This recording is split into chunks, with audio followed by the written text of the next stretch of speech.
NCI online classes में आपका स्वागत है। आज हम लोग क्लास 10th के सिविक्स का पहला चैप्टर लोकतंत्र में सत्ता की साझेदारी को पढ़ेंगे। लॉकडाउन के इस कंडीशंस में पढ़ाई करना एक टफ वर्क है, ठीक है, पर एक विद्यार्थी का एक परम कर्तव्य है कि वो अपने मूल कर्तव्य को निभाए और विद्यार्थी का है विद्या का अर्जन करना। इसलिए लॉकडाउन में बिना किसी तनाव के घर में रहिए, सुरक्षित रहिए और लगातार NCI coaching, national coaching institute आपके साथ है इस परिस्थिति में, और अपने शिक्षकों के माध्यम से नियमित प्रयास है कि वो सब्जेक्ट वाइज, चैप्टर वाइज लगातार वीडियो लोड कर बच्चों को गाइडलाइन देते रहें। हाँ, कुछ कभी कभी हम लोग के में गलतियां हो तो उसको कमेंट में लिखा करें, ठीक है। तो आज हम लोग क्लास 10th के चैप्टर 1 लोकतंत्र में सत्ता की साझेदारी पर चर्चा करते हैं। देखिए, सबसे पहले एक बात देखना होगा कि आखिर लोकतंत्र किसे कहते हैं। लोकतंत्र का सामान्य अर्थ हो गया जनता का शासन। जैसा कि चैप्टर 9th क्लास में आपने पढ़ा होगा कि लोकतंत्र के बारे में, लोकतंत्र की परिभाषा के बारे में देखा जाता है। तो लोकतंत्र का मतलब हो गया जनता का शासन। लोकतंत्र मतलब लोक का शासन लोकतंत्र कहलाता है, ठीक है। अब्राहम लिंकन के द्वारा कहा गया है कि इसकी एक सटीक परिभाषा दी गई है, लोकतंत्र जनता का, जनता के द्वारा और जनता के लिए है। तो इस प्रकार से, लेकिन लोकतंत्र में सत्ता मतलब होता है सरकार।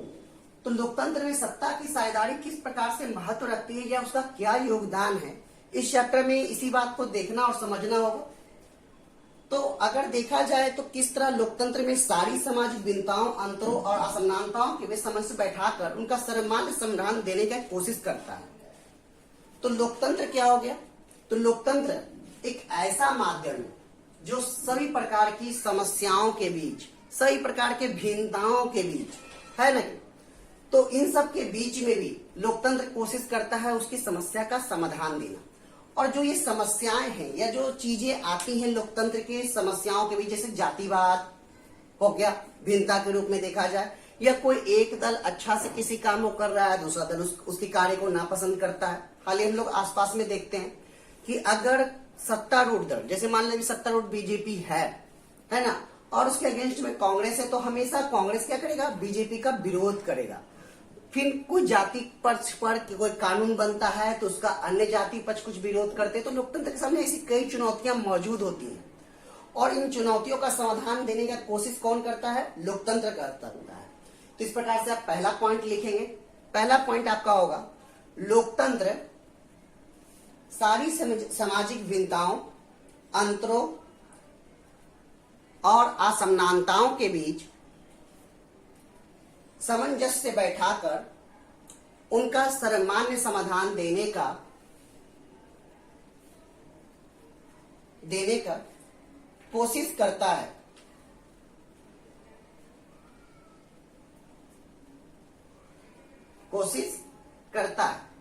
अब हम एक चीज और देखते हैं कि लोकतंत्र में अलग अलग प्रकार की सामाजिक भिन्नताएं हैं। तो इन्हीं अवधारणाओं से आगे अगर देखते हैं कि समाज में अलग अलग भिन्नताएं, और ये भिन्नताएं समाज में लोकतंत्र को सर्वाधिक प्रभावित करती है। जैसे अगर देखा जाए तो देश में अगर सत्ता की बात करते हैं तो केंद्र स्तर पर सत्ता किनकी है? तो भारतीय जनता पार्टी की सत्ता है, सर्वाधिक मतों से उन्होंने जीता है और अपने बल पर भी उनकी सरकार मौजूद है। लेकिन अगर बिहार की बात करते हैं तो यहाँ पर क्या सामाजिक भिन्नताएं, और यहाँ के जिन लोगों का च्वाइस है वो नीतीश कुमार, जेडीयू पर ज्यादा झुकाव है और उनके नेतृत्व में यह सरकार बनी है। तो इस प्रकार देखते हैं कि सामाजिक भिन्नताएं हर जगह लोकतंत्र को कहीं ना कहीं हद तक से प्रभावित करता है, ठीक है। तो लिखेंगे नेक्स्ट पॉइंट, सामाजिक भिन्नताएं लोकतंत्र को विभिन्न स्तर पर प्रभावित करती है।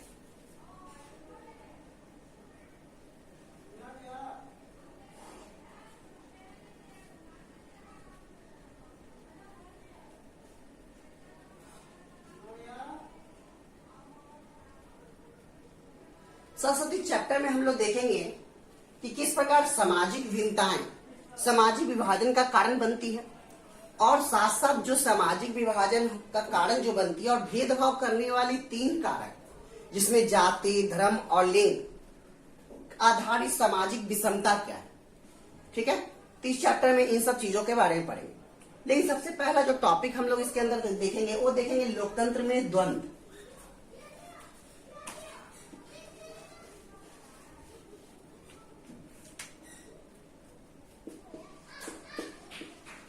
पहला पॉइंट आता है लोकतंत्र में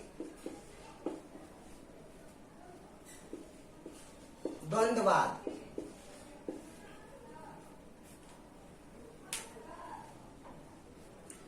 अगर देखा जाए तो लोकतंत्र में अगर गौर करते हैं तो लोकतंत्र एक ऐसी शासन प्रक्रिया है जिसके केंद्र बिंदु में कौन होता है, लोग ही होते हैं। तो पहला पॉइंट आप लिखेंगे लोकतंत्र शासन व्यवस्था में, लोकतांत्रिक शासन व्यवस्था में लोग ही शासन के केंद्र बिंदु होते हैं। लोकतांत्रिक शासन व्यवस्था में लोग ही शासन के केंद्र बिंदु होते हैं।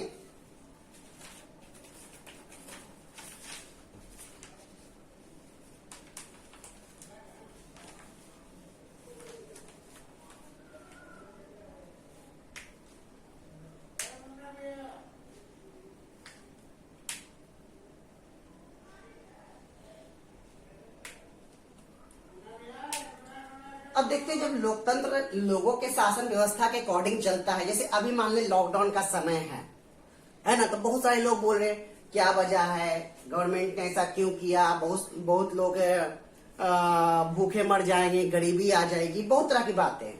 तो यही एक द्वंद्व होता है लोकतंत्र में, क्योंकि शासन व्यवस्था ने हम पर एक प्रक्रिया, एक कानून के तहत लॉकडाउन रखा, है ना, महामारी एक्ट जिसको अभी कहते हैं हम लोग, आपदा एक्ट, महामारी एक्ट बना है, उस एक्ट के तहत हम पर लॉकडाउन लाया गया। पर बहुत लोग इसका विरोध भी कर रहे हैं, सुप्रीम कोर्ट जा रहे हैं, यहाँ जा रहे हैं, तो क्या है, द्वंद्व है। तो इसी कहते हैं लोकतंत्र में द्वंद्व। द्वंद्व का मतलब होता है कॉन्फ्लिक्ट।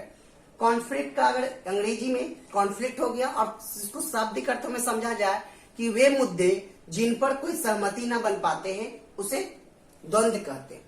ठीक है, तो लिखेंगे लोकतांत्रिक शासन व्यवस्था में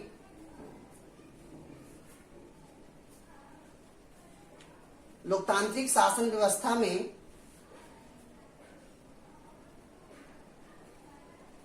लोगों के हितों का प्रभाव, लोगों के हितों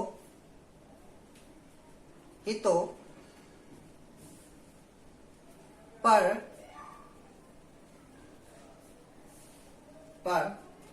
बड़ा प्रभाव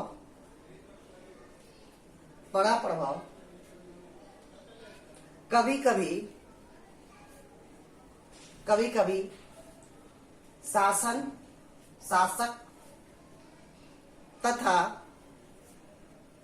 लोगों के बीच, शासन तथा लोगों के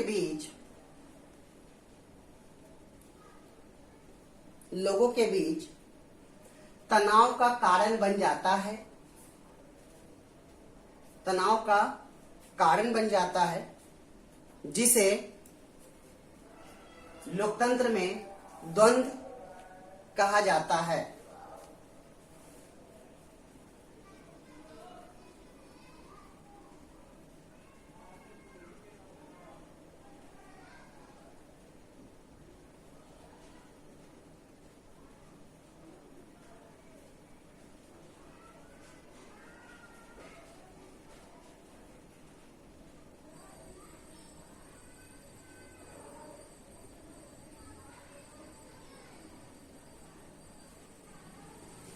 अब देखते हैं द्वंद्व होता किस प्रकार से है। जैसे कि अगर एक व्यक्ति की गौर करते हैं, अभी प्रवासी मजदूरों की समस्या में आप लोग देख रहे होंगे, बहुत सारे मजदूर मुंबई से, गुजरात से लौट के घर आ रहे हैं। तो वो मजदूर गुजरात क्यों गए थे? काम करने। मुंबई क्यों गए थे? काम करने। तो जब काम करने गए तो वहां के लोगों, जब 1961 के समय एक ऐसा कंडीशन आया था कि बहुत सारे लोग माइग्रेट किए काम के लिए विकसित राज्यों में, गुजरात, महाराष्ट्र, राजस्थान वगैरह क्षेत्रों में। तो जब वहां के, तो जब माइग्रेट कर रहे हैं तो वहां की सरकार, या वहां के सरकार तो नहीं, क्योंकि भारत में सबको काम का समान अधिकार है, पर वहां के कुछ लोग और कुछ समूहों ने उनका विरोध किया। उनको लगा कि नहीं, उनके अधिकार, उनके राज्य में उनके अधिकारों का हनन हो रहा है। तो यहाँ पर एक तरफ लोकतंत्र ने सबों को समान अधिकार दिया है और एक तरफ लोगों ने इसका विरोध किया, तो यहाँ पर एक टकराव की स्थिति पैदा हो रही है। तो इसे लोकतंत्र में द्वंद्व कहते हैं। कभी कभी आप देखते होंगे रेलवे के परीक्षार्थी जाते हैं बिहार के, तो वहां पर उन पर पथराव किया जाता है। तो ये भी एक लोकतंत्र का द्वंद्व है, क्योंकि भारत में भारतीय कानून के अनुसार, संविधान के अनुसार भारत में कोई व्यक्ति कहीं भी नौकरी, पेशा या अपने जीवन उपार्जन करने के लिए स्वतंत्र है।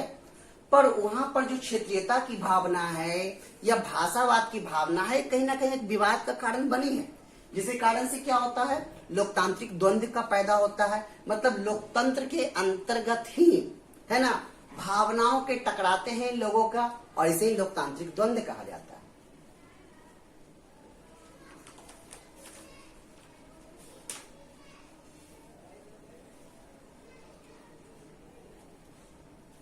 तो लोकतांत्रिक द्वंद्व का कारण क्या हो सकता है? अब हम लोग जरा कारण पर चलते हैं। इस द्वंद्व के कारण क्या है? कारण को गौर करते हैं तो पहला कारण हो सकता है क्षेत्रवाद। आज क्षेत्रवाद का बढ़ता बहुत ज्यादा प्रभाव है। मराठा, बिहारी, यूपी, सबसे बढ़िया छत्तीसगढ़िया, ऐसे कई कई उपनाम हो रहे हैं। और ये क्षेत्रवाद कहीं ना कहीं अदर क्षेत्र में रहने वाले लोगों के लिए वहां पर, है ना, वहां पर क्या बोलते हैं, असुरक्षा का माहौल पैदा हो रहा है, जिसके कारण से उन लोगों का क्या हो रहा है, मानसिक शोषण आदि की समस्याएं बढ़ रही है। दूसरा कारण हो सकता है भाषावाद हो सकता है। भाषावादी बहुत सारी समस्या है। हम अगर अदर स्टेट में गए और वहां मान लेते हैं तमिल चलता है और हम हिंदी बोलते हैं, तो एक भाषावाद की समस्या है, लोगों में भिन्नता, द्वंद्व का कारण के नहीं, वो हिंदी भाषी क्षेत्र का लोग यहाँ काम क्यों करेगा, बंगाली बिहार में काम क्यों करेगा। तो ये लोकतांत्रिक द्वंद्व में भाषावाद एक कारण बन रहा है। तीसरा हो जाएगा भाषावाद हो गया, क्षेत्रवाद हो गया, जातिवाद भी एक है।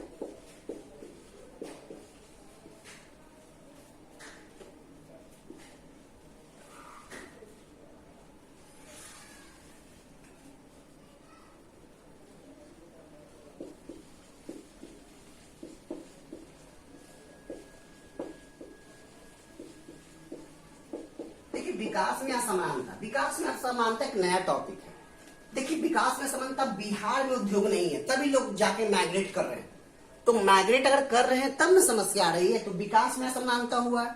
गुजरात में बड़े बड़े इंडस्ट्री लगे, मुंबई में लगे, बिहार में नहीं लगा, तो विकास में असमानता।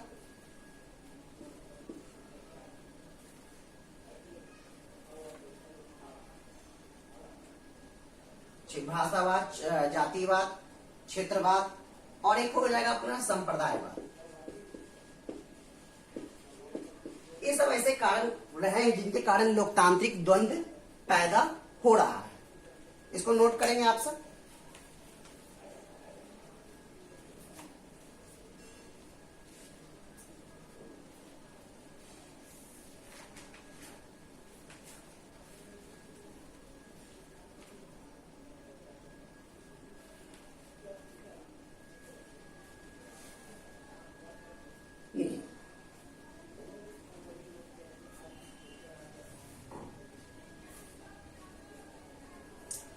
अब देखते हैं कुछ हम लोग एग्जाम्पल्स लेंगे, है ना, जैसे कि बुक्स में है। पहला एग्जाम्पल से आ रहा है मैक्सिको से। मैक्सिको की हम लोग बात करेंगे। तो मैक्सिको ओलंपिक समारोह में विरोध में एक नस्ल लाया, जहां पर विरोध किया गया कि नस्लवादी जो विवेक था, खासकर काले और गोरों का, इसका विरोध किया गया उसमें। खासकर अगर बेल्जियम आदि के देखते हैं कि बेल्जियम के देश में 59% जो लोग हैं वो फ्लेमिश इलाके में रहता है और डच बोलता है। वहां पर भाषा की भिन्नताएं रही है। हम लोगों ने एक पॉइंट लिखा है, भाषावाद लिखा है। तो भाषा आधार पर द्वंद्ववाद को देखा गया है। तो जब हम बेल्जियम की बात करते हैं, कुछ उदाहरण के तौर पर देखते हैं। तो बेल्जियम,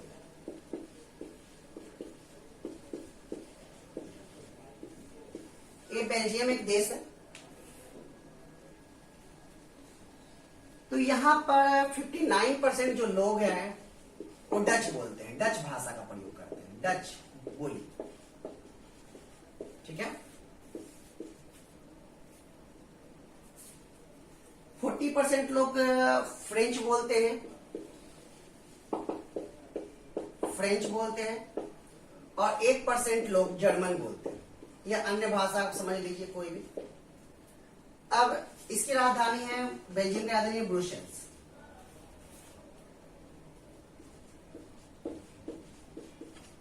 ब्रुसेल्स की बात करते हैं तो यहाँ 80% लोग फ्रेंच भाषी फ्रेंच बोलते हैं और 20% डच बोलते हैं।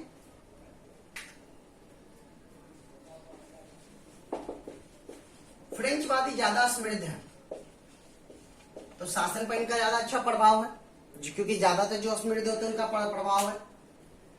तो स्वाभाविक में दोनों समूह में, जबकि डच भाषी लोग की स्थिति संतोषजनक नहीं है, तो इस कारण से ज्यादा शासन पर प्रभाव होने की वजह से इस कारण से क्या हो रहा है, वहां पर एक तनाव पैदा हो रहा है बेल्जियम में। तो तनाव पैदा हुआ और उस तनाव ने एक विद्रोह का रूप धारण किया और इस तनाव को बढ़ता गया, जिससे ब्रुसेल्स पर खासकर स्थिति दिखाया। और यही द्वंद्ववाद लोकतांत्रिक शासन की दिशा में निर्धारित बेल्जियम के केंद्र सरकार के अनेक शक्तियों के देश के 2 इलाके में क्षेत्रीय सरकार को सुपुर्द कर दिया गया। मतलब डच बोली वाली जो क्षेत्र थे वहां पर अलग सरकार बनी, एक अलग सरकार बना यहाँ पर जो वहां की समस्याओं को देखेगी। फ्रेंच बोली में अलग सरकार बनेगी और जो केंद्र में जो सरकार बनी वहां पर अलग व्यवस्था बनी। ठीक है, मतलब 2 प्रांत बने, फ्रेंच का और एक डच का, और वहां के अलग अलग प्रांतीय सरकार के द्वारा वहां शासन कराया गया। और यदि यानी सरकारें केंद्रीय सरकार के अधीन नहीं थी, दोनों के समान सरकारें, तो केंद्रीय सरकार के रूप में जो ब्रुसेल्स से चल रहा था, यहाँ पर समान रूप से दोनों को प्रतिनिधित्व दे दिया गया, बराबर बराबर केंद्र में।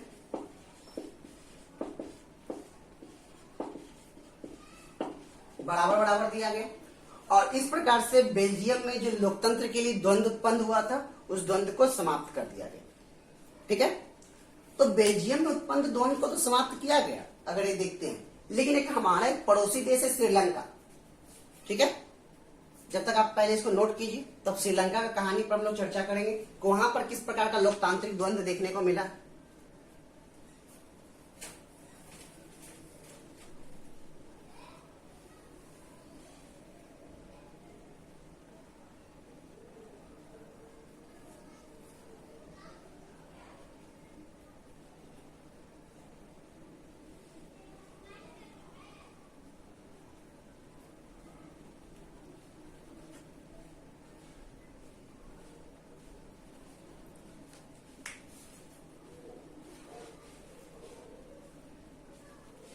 अपने नोट कर लिए। अब पूरी भाषा में अगर देखा जाए, पूरे चीज में यहाँ पर सिर्फ भाषा आधारित, यानी बेल्जियम में जो भी सामाजिक विभाजन हो रहा है,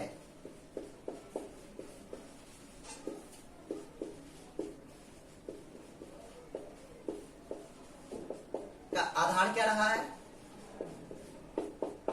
भाषा रहा है। क्या रहा है, भाषा। भाषा आधारित कर सकते हैं।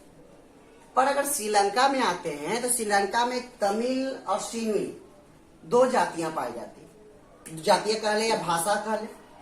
तमिल, खासकर जो तमिल इंडियंस है, जो तमिल गए, ठीक है, जो माइग्रेट करके इंडिया से गए, और सिंहली जो भाषा बोलते हो खासकर बुद्धिस्ट है, ठीक है, वहां के रहने वाले हैं। तो श्रीलंका में दोनों आधार पर, जातिगत आधार पर भी आप देखोगे, क्षेत्रीयते आधार पर देखोगे, विभाजन का दोनों स्वरूप आपको वहां पर मिलता है।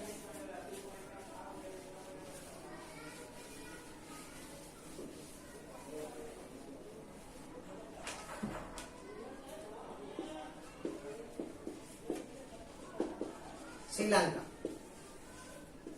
यहां पर जो तमिल है वो अल्पसंख्यक है और जो सिंहली भाषा बोलते हैं वो बहुसंख्यक है। इन्हीं बहुसंख्यक को सारे अधिकार दिए गए, राजनीतिक,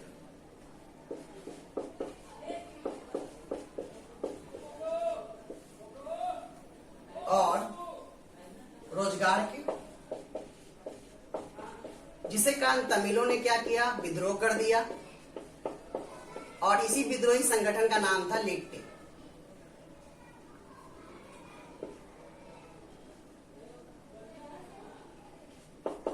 लेट्टे लिबरेशन ऑफ तमिल इलम, ठीक है,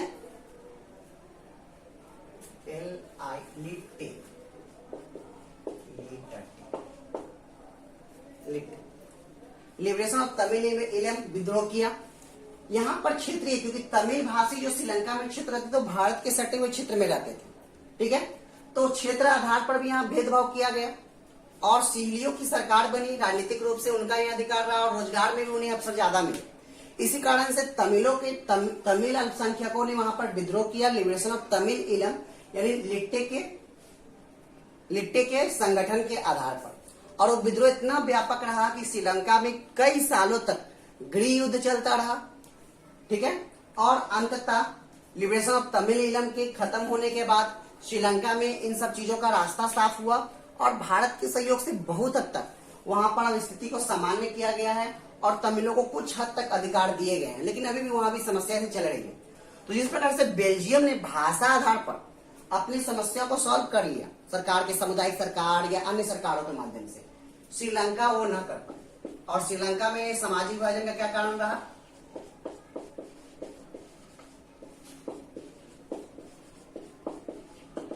विभाजन का कारण रहा क्षेत्रवाद और भाषावाद।